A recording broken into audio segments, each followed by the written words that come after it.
کھانا پینا شروع کرتے وقت سب سے پہلے بسم اللہ الرحمن الرحیم پڑھنا چاہیے، جیسا کہ حدیث میں آتا ہے۔ ایک دن حضرت صلی اللہ علیہ وسلم نے اپنے صحابہ کرام رضی اللہ تعالیٰ عنہم اجمعین سے فرمایا،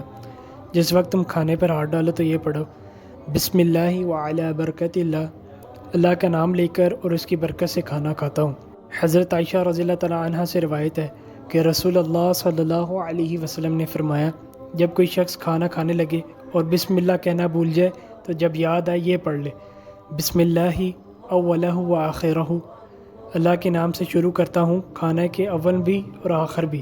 اور حضرت ابو ایوب رضی اللہ تعالیٰ عنہ سے روایت ہے کہ جب رسول اللہ صلی اللہ علیہ وسلم کھانا کھاتے یا پانی پیتے تو یہ پڑھتے،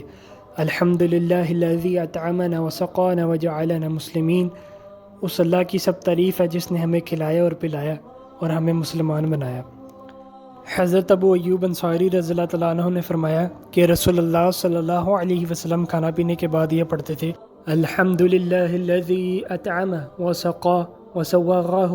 وجعل لہ مخرجا، تمام تعریف اللہ ہی کے لیے ہے جس نے کھلایا پلایا اور ہلاک کے راستے بسہولت اتارا اور اس کے نکالنے کا راستہ بنایا۔ اور مشکات میں یہ حدیث موجود ہے کہ دودھ پینے کی دعا یہ ہے،